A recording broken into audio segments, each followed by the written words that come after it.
माही और ईशानी के बीच चल रहा झगड़ा इतना बढ़ जाता है, ऑर्गेनाइजर को बीच में आना पड़ता है। वो कहते हैं कि ये सब कुछ ज्यादा हो रहा है, इसलिए इस टास्क को यहीं खत्म किया जाता है।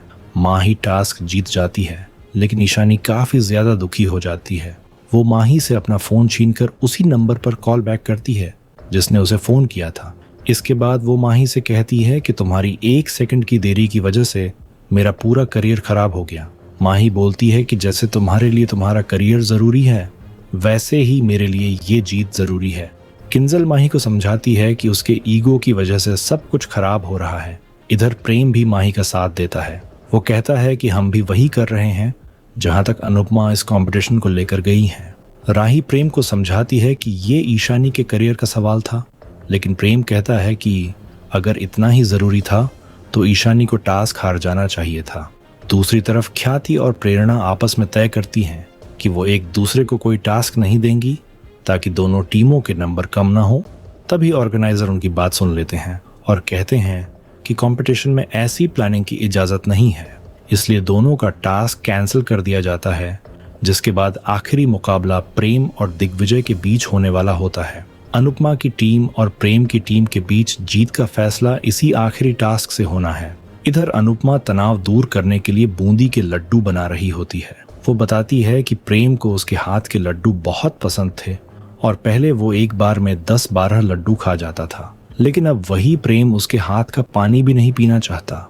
अनुपमा कहती है कि कभी कभी लगता है कंपटीशन छोड़ दूं, लेकिन फिर अपना घर बनाने का सपना याद आ जाता है और उसे लगता है कि उसे पीछे नहीं हटना चाहिए। तभी प्रेम वहां आता है और लड्डुओं को देखकर भी उन्हें नहीं खाता।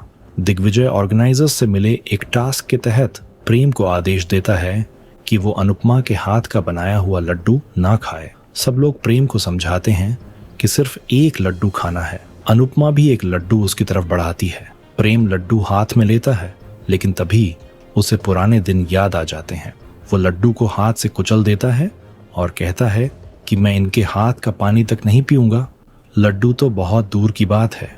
ये देखकर अनुपमा की आंखों में आंसू आ जाते हैं।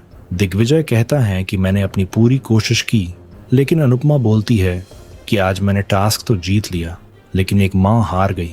इसके बाद ऑर्गेनाइजर बताते हैं कि आज के टास्क की विनर टीम अनुपमा जोशी की टीम है, लेकिन कंपटीशन में एक और ट्विस्ट बाकी होता है। ऑर्गेनाइजर बताते हैं कि वीकेंड पर दोनों परिवारों को साबित करना होगा कि वो सच में एक दूसरे के विरोधी हैं। इसके लिए लाई डिटेक्टर टेस्ट होगा। इस टेस्ट में प्रेम और राही एक तरफ होंगे, जबकि अनुपमा और दिग्विजय दूसरी तरफ से सवालों का सामना करेंगे। इधर अनुपमा इस टेस्ट को लेकर काफी परेशान होती है। वो दिग्विजय से कहती है कि सच बोलने से डर नहीं लगता, लेकिन रिश्तों का सच सामने आने से डर लगता है। रिश्तों में कभी कभी पूरा सच जहर जैसा होता है और थोड़ा सा झूठ उसे संभाल लेता है। दिग्विजय कहता है मैं कि शायद इस टेस्ट की वजह से प्रेम को भी एहसास हो जाए कि वो अनुपमा से सच में नफरत नहीं करता। रात में पूरा परिवार आराम करता है, जबकि प्रेम राही अखंड ज्योत के पास रुकते हैं।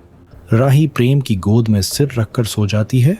अनुपमा दूर से दोनों को देखती है और काफी इमोशनल हो जाती है। दूसरी तरफ लीला और मोटिबा की लड़ाई भी रात में जारी रहती है। लीला नींद में भी मोटिबा को लेकर बातें करती रहती है, जिससे मोटिबा परेशान हो जाती है। इसके बाद अनुपमा और ख्याति रात में बैठकर पुराने दिनों को याद करती हैं। दोनों कहती हैं कि बचपन में पूरा परिवार एक साथ होता था, त्योहारों पर सब साथ बैठते थे और रात भर बातें करते थे। अनुपमा कहती है कि काश प्रेम और राही भी उससे नाराज नहीं होते और काश पूरा परिवार फिर से एक साथ रह पाता। आने वाले एपिसोड में देखने को मिलेगा अनुपमा, दिग्विजय, प्रेम और राही से कई सवाल पूछे जाएंगे। प्रेम अपने जवाब काफी कॉन्फिडेंस के साथ देगा, लेकिन राही से जब पूछा जाएगा कि अगर फाइनल में उसकी मां हार जाए और उसका पति जीत जाए तो उसे किसकी जीत की खुशी होगी, तो राही कहेगी कि उसे अपने पति के जीतने की खुशी होगी, लेकिन उसका जवाब झूठा साबित हो जाएगा। ये देखकर प्रेम को बहुत गुस्सा आएगा। वो राही से कहेगा कि तुमने जानबूझकर झूठ बोला है, तुम सिर्फ अपनी मां को जिताना चाहती हो और मेरे साथ होने का दिखावा कर रही हो। राही कुछ नहीं बोल पाएगी और अनुपमा भी ये देखकर परेशान हो जाएगी कि कहीं इस टेस्ट की वजह से प्रेम और राही के रिश्ते में और ज्यादा दूरी ना आ जाए।